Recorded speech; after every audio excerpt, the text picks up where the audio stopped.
Agora a gente vai falar com o deputado federal e ex-ministro da Saúde, Ricardo Barros. Muito bem-vindo ao Visão CNN. O país está em um momento importante no combate à pandemia. E aí a gente precisa da sua experiência como ministro da Saúde.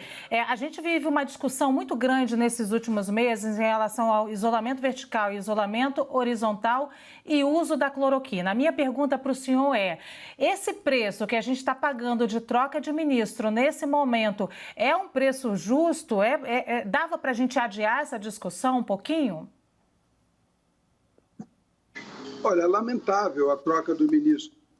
Nós devemos entender que o Ministério da Saúde... Eu vou falar um pouco da história para vocês entenderem. A média de permanência de ministros da Saúde na história do Brasil é de 10 meses, em média. Eu fiquei ministro 22 meses e sou o 5º ministro mais longevo da história. Nós estamos trocando um ministro agora por causa de cloroquina.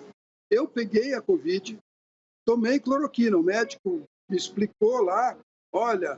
tem esse efeito colateral, eu falei, eu quero tomar daqui. Assinei a autorização e tomei cloroquina, azitromicina, né? E tomei também o anticoagulante. Tinha poucos sintomas, uma tosse muito leve e já estou de alta. Não vejo por que não tomar a cloroquina, né? O Dr. Calil foi tratado lá no Sírio-Libanês e tomou cloroquina. Isso é uma discussão inútil. Cloroquina é tomada por milhares de brasileiros que tem malária por longo tempo e não tem este efeito. Ela pode sim dar arritmia, pode dar uma mácula no olho, mas isso tem que ser controlado, mas para quem toma por muito longo tempo. Eu tomei cloroquina 5 dias. Então, eu quero deixar claro que isso é uma discussão inútil. O Conselho Federal de Medicina já autorizou o uso da cloroquina pelo médico, desde que ele decida com o paciente usar. Eu queria só que o senhor falasse, já que o senhor disse isso é uma discussão inútil, para deixar claro aqui, a discussão em que levou à saída do ministro é inútil ou o senhor acha que é válido e a gente tem que sim que tomar cloroquina e a Anvisa deveria colocar isso no protocolo, só para ficar claro? Não, veja bem, a cloroquina já está autorizada. Eu estou dizendo que o ministro sair por causa da discussão da cloroquina é uma pena, porque essa discussão sobre cloroquina já foi superada quando o Conselho Federal de Medicina autorizou o uso desde que em acordo do médico com o paciente. Então, o ministro sair por causa disso, que é um assunto que já está resolvido pela categoria dos médicos, é lamentável. O fato é que o Ministério da Saúde é uma estrutura muito grande, a ação do Ministério da Saúde é descentralizada, estados e municípios é que têm autonomia para exercer as ações de saúde, executar as políticas de saúde, o Ministério é apenas um indutor da política geral. Então, toda essa questão de isolamento, quem decide é o prefeito, o Supremo Tribunal já falou isso. Então, o ministro não pode determinar ou desdeterminar isolamento. Nós temos que entender o papel de cada um no processo. Nós temos lá o general Pazuello, que é o secretário executivo, que já está inteirado de tudo também, montou uma equipe de vários coronéis militares para o departamento de compras, para os departamentos mais sensíveis do Ministério, para que haja velocidade na execução das políticas, na compra dos insumos. O Ministério está comprando respiradores, está comprando EPIs, que não chegaram até hoje, gente. Essa crise é de dezembro, né? Aqui no Brasil, fevereiro, nós estamos em maio e não conseguimos comprar nada. Não conseguimos estruturar o sistema de saúde para quando os pacientes forem necessitarem desse sistema. Então, precisamos agilidade, determinação, coragem para decidir, e é esse perfil de ministro que nós precisamos nesse momento. Deputado, inclusive nessa linha de pensamento eu gostaria de fazer uma outra pergunta para o senhor. Em relação à nossa última entrevista aqui do Alexandre Padilha, seu colega também deputado federal, ele disse que perdemos 2 meses nesse enfrentamento, nessa batalha da pandemia do coronavírus, por causa dessas trocas, tanto do ex-ministro Luiz Henrique Mandetta e também do Nelson Teich. Eu gostaria a pergunta para o senhor, qual é o caminho que devemos adotar a partir de agora, já que estamos vendo tantas mudanças em decorrência dessa insistência do presidente Jair Bolsonaro em apostar no uso da cloroquina para tratamento inicial? Bem, eu quero deixar claro que não perdemos 2 meses. O ministro Nelson Tais está há 1 mês aí. A entrevista de saída do ministro Mandetta foi muito clara. Ele disse: não me faltaram recursos. Escolhi minha equipe pelo currículo. Tive todas as condições de trabalho. Então, se o ministro Mandetta, com tudo isso, não conseguiu comprar respirador, não conseguiu trazer equipamento de proteção individual, o que está faltando é capacidade de gestão, é capacidade de fazer a máquina pública funcionar. Eu, enquanto ministro, economizei 5 bilhões de reais em 22 meses e reapliquei tudo em mais recursos de saúde. Eu nunca falei com o ministro Meirelles que queria mais dinheiro para a saúde. Não precisa mais dinheiro para a saúde. Nós precisamos de gestão na saúde. Isso está ficando cada dia mais claro. Basta ver os hospitais federais do Rio de Janeiro, que têm leitos equipados, prontos, mas não tem pessoal. E eles só aceitam pessoal se for concursado, não aceitam terceirizado.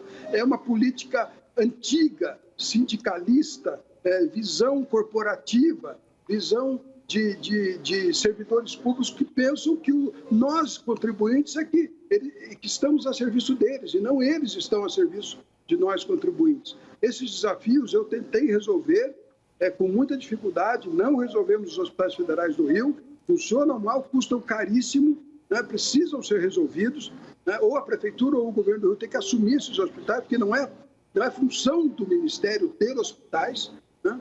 Então, eu acho que o que está faltando é tomada de decisão, é coragem. Nós enfrentamos Zika vírus quando eu fui ministro, nós enfrentamos a febre amarela, que foi um surto muito forte. O ministro Padilha enfrentou H1N1 e nós superamos tudo isso, né? O lamentável desse episódio é a falta de gestão. O presidente emitiu agora essa medida provisória para proteger o servidor público. Lembre-se que o servidor público brasileiro tem estabilidade. Se ele assinar um papel ou não assinar nenhum papel, o salário dele vai pingar no fim do mês. Então, para que ele tenha conforto de trabalhar, de decidir, né, os órgãos de controle já prenderam gente por causa de compra de respiradores, já abriram processo por causa de compra de respiradores, e nós precisamos comprar os respiradores, né? O respirador muda de preço todo dia. O fornecedor lá na China recebe proposta de vários países todo dia. Então, nós não podemos agora ficar querendo publicar o resultado de uma concorrência que a firma tal vai fornecer respirador para o Brasil, porque quando você publica isso, outro país vai lá e compra esse estoque de respiradores. Nós estamos em economia de guerra, nós estamos em situação de guerra quanto aos insumos para a Covid. E nós temos que ter proteção para os funcionários públicos que vão assinar essas compras. Senão, já estamos em maio, não compramos nada e não compraremos nada. As pessoas vão morrer por falta de equipamento, por falta de suprimento, porque o servidor público quer preservar o seu emprego e os órgãos de controle não entendem o seu papel, que nesse momento é deixar o país se estruturar, salvar as vidas e depois conferir se alguém cometeu algum abuso, prende, põe na cadeia, pede ressarcimento. Não dá para, no meio da pandemia, ficar aterrorizando o servidor público que tem que se responsabilizar por uma compra. Deputado, boa tarde, Kenzo daqui de Brasília. Eu queria fazer um questionamento. O senhor acabou de falar aí que falta gestão, então, ali da pasta do Ministério da Saúde. Como é que esse gestor, como é que esse ministro consegue fazer essa gestão tendo que amenizar uma interferência técnica que a gente tem visto tanto do presidente Jair Bolsonaro, tanto com o ex-ministro Mandetta, quanto com o ex-ministro Tais agora? Veja bem, as interferências do presidente Bolsonaro são retóricas. Quanto à cloroquina, não vou nem discutir. Cloroquina foi autorizada pelo Conselho Federal de Medicina. Se o médico Tait, se o médico Mandetta não querem seguir as orientações do Conselho Federal de Medicina, paciência. Aí eles é que têm que se enquadrar, porque a categoria deles já aprovou, desde que haja acordo de médico e paciente, o uso da cloroquina. Então, desculpa, isso não é motivo para nenhum médico pedir conta de secretaria municipal, estadual ou de ministério. Isso é pacificado e autorizado pelo Conselho Federal de Medicina.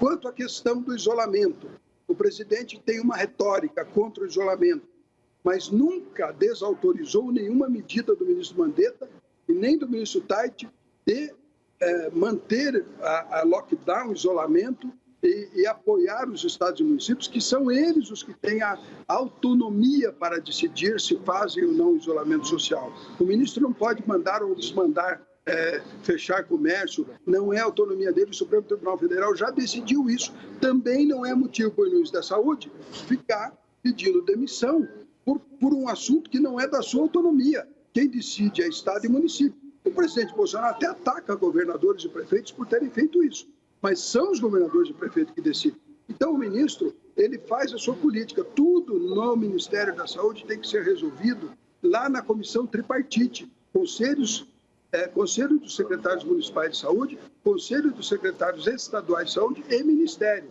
Por quê? Porque o financiamento do SUS é tripartite, 120, 130 bilhões do governo federal, 70 bilhões dos municípios, 60 bilhões dos estados por ano. Este bolo é administrado em conjunto, né? Os recursos se somam e se misturam e o Ministério da Saúde repassa os recursos para os estados e municípios na execução e apenas compra centralizadamente medicamentos de alto custo e coisas que são mais eficientes quando compradas em escala pelo Ministério.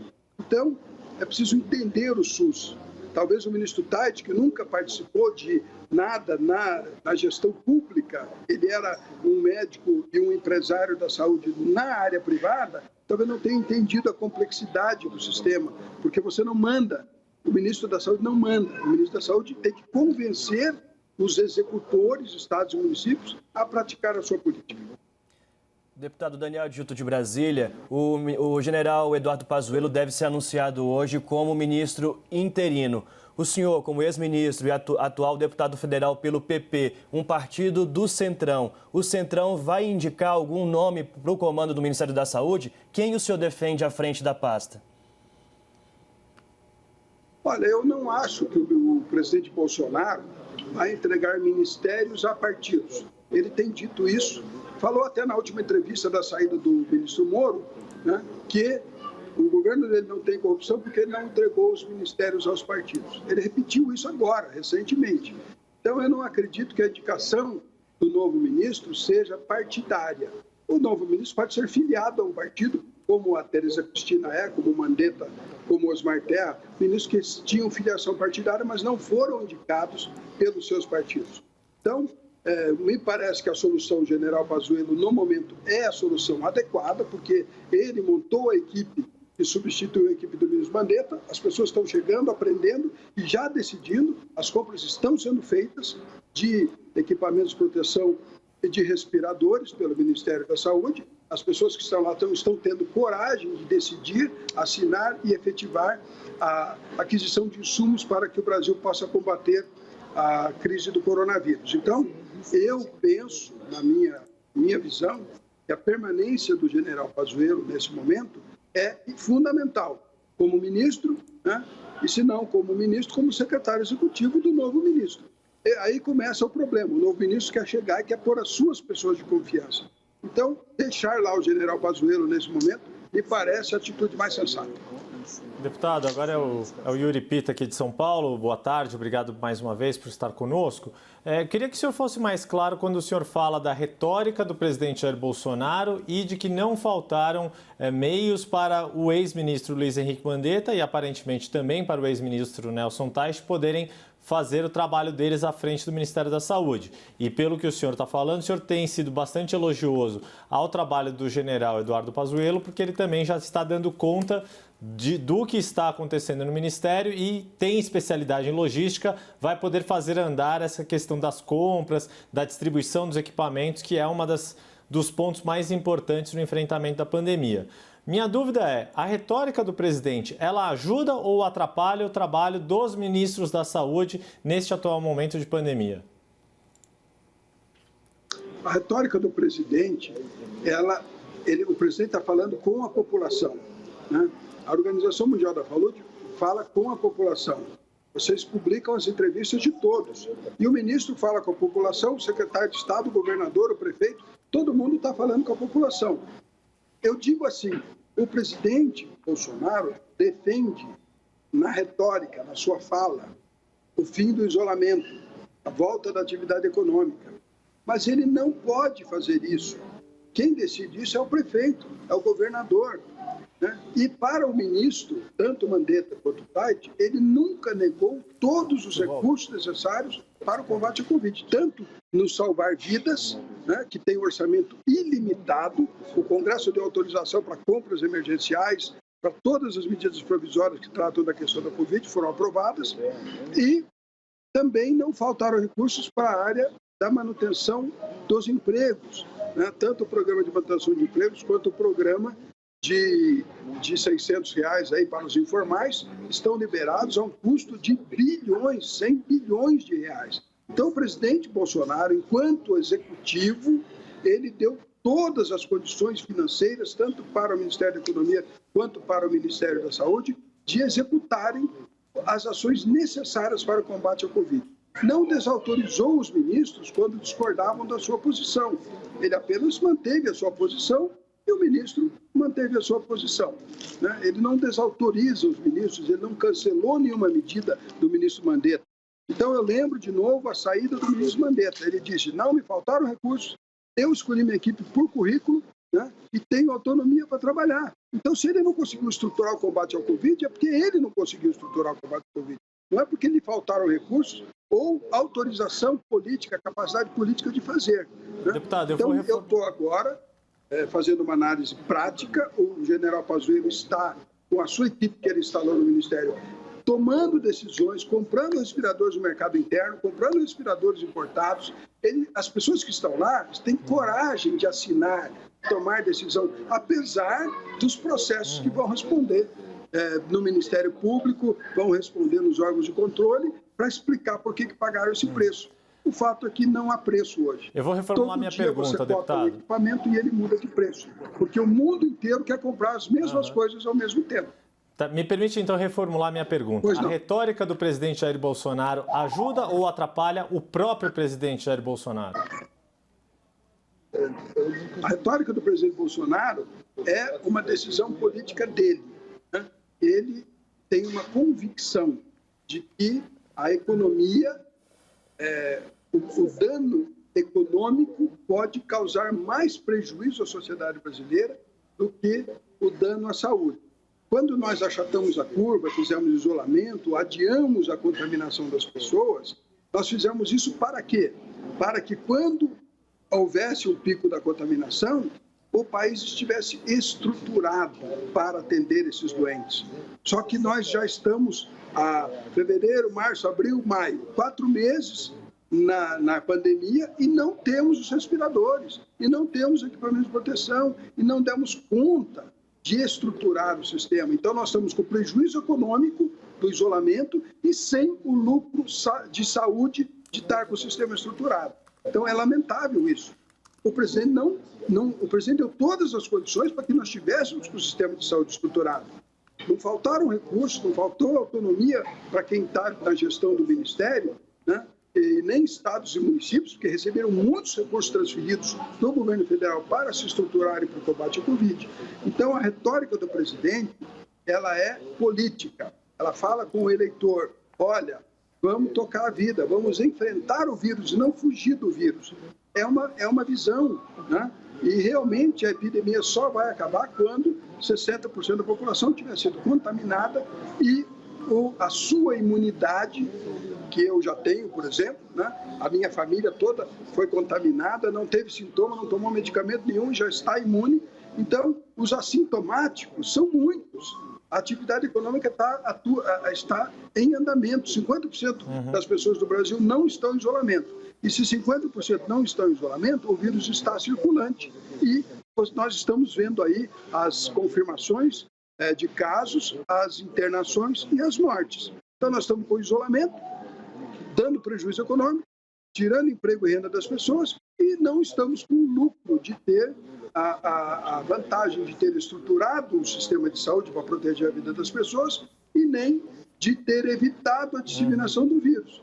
É isso. Nós, infelizmente, erramos em quase tudo no combate à Covid até agora. Deputado, agora há pouco o senhor citou o Conselho Federal de Medicina, mas é importante a gente esclarecer aqui que o CFM, ele condicionou a administração da cloroquina e da hidroxicloroquina a justamente um consentimento do paciente com o médico, como foi o caso do senhor. Mas o CFM também deixou claro que ainda não há evidências científicas para que a cloroquina e a hidroxicloroquina possam ser usadas como terapia. Portanto, nesse momento, a cloroquina, nesse embate no Ministério, na saída do taxa, é isso que está em discussão, a evidência científica para o uso desse medicamento. Não haverá evidência científica. O vírus da Covid tem 5 meses circulando no mundo. Não haverá evidência científica. Um estudo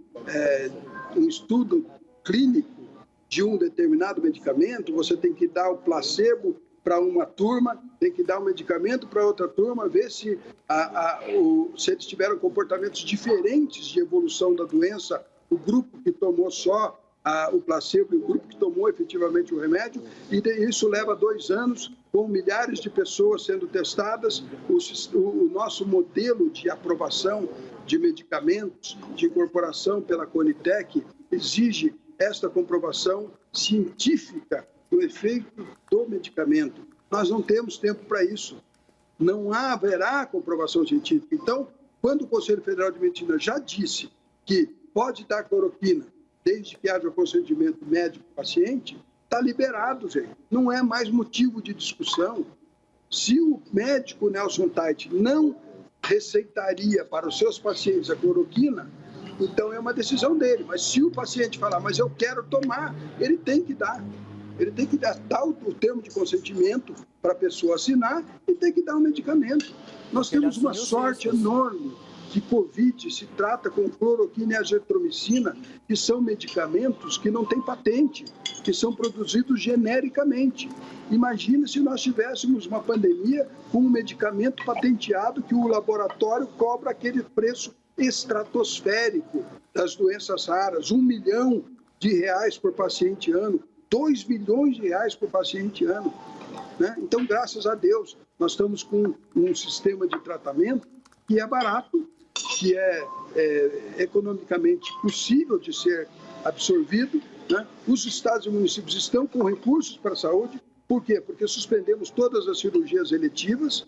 Os hospitais estão quase quebrando, porque eles perderam o seu movimento normal das cirurgias eletivas, são aquelas que não são emergenciais. Né? Os acidentes de trânsito caíram muito, né? Também era um motivo de faturamento dos hospitais, e a Covid não está ocupando, na maioria do país, os leitos. Então, nós estamos ainda quebrando todo o nosso sistema hospitalar financeiramente. Por quê? Eles não podem fazer o seu trabalho normal e também não tem clientes Covid em todo o país para ocupar os leitos.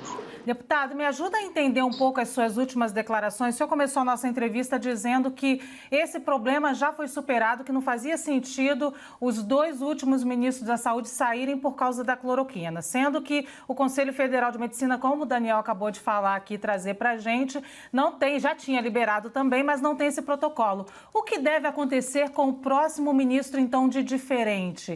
Ele vai fazer com que a Anvisa adote um protocolo? Veja bem, o próximo ministro, se não for médico, já está com a vida resolvida, né? Porque não tem que discutir esse assunto. Ele não tem convicção pessoal.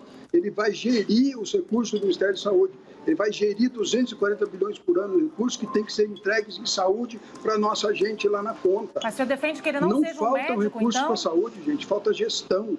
É preciso informatizar o sistema, registro eletrônico de saúde, prontuário único. Aonde a pessoa for e colocar a sua digital, tem que abrir o prontuário dela com o último exame, com o medicamento que ele já recebeu, com as suas imagens de tomografia, de raio-x, de modo que o médico não vai repetir exame, consulta e nem entrega de medicamentos. Só isso dá 20 bilhões de economia para o país. O Tribunal de Contas da União sentou em cima da licitação do Registro Eletrônico de Saúde e fica exigindo, não, nós queremos um piloto.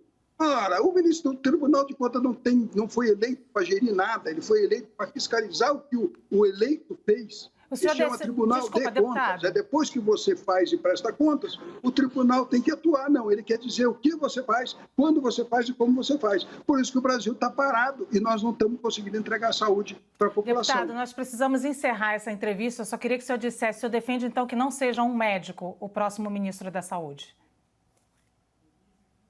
Não, eu estou dizendo que se não for um médico, esse dilema de cloroquina sim, cloroquina não vai existir. Porque o problema é que a pessoa tem uma convicção, tem uma história, e aí não quer mudar a sua história, embora que o Conselho Federal de Medicina autorizou. Qualquer paciente no Brasil que quiser tomar cloroquina, pede ao médico, assina uma declaração e toma. Isso já foi resolvido. Por isso que eu lamento o ministro Taix sair por um assunto que já foi resolvido. Eu não estou defendendo que não seja o médico. Eu estou dizendo que se não for médico, não corremos o risco desse conflito. Agora, que o Ministério da Saúde precisa de gestão é a verdade. Eu estive lá, economizei 5 bilhões e sei que se nós informatizarmos, se nós qualificarmos os agentes comunitários de saúde, 350 mil pessoas que nós pagamos mensalmente para fazer visitas domiciliares e que o Conselho Federal de Enfermagem os impediu de tirar a pressão, de tirar a glicemia, de fazer um curativo. Então nós temos que transformar essas pessoas em técnicos de enfermagem para eles poderem ser efetivos lá na visita. Se nós fizermos isso, nós vamos melhorar muito a saúde do Brasil. E o programa Mais Médicos tem que voltar, porque estamos aí com muitos lugares remotos no Brasil que não tem médico nenhum, porque o Conselho Federal de Medicina, de novo, atuou para tirar os cubanos, para impedir os brasileiros formados no exterior de trabalhar, e o brasileiro, médico que tem o seu Conselho Regional de Medicina, que tem CRM, ele não vai lá no Distrito de Saúde Indígena, ele não vai lá no semiárido do nosso Nordeste, e essas populações estão desassistidas. Temos que ter gente que sente lá e tome decisão, esqueça de agradar a corporação de médicos, de enfermeiros, e faça saúde para o povo, para o usuário brasileiro.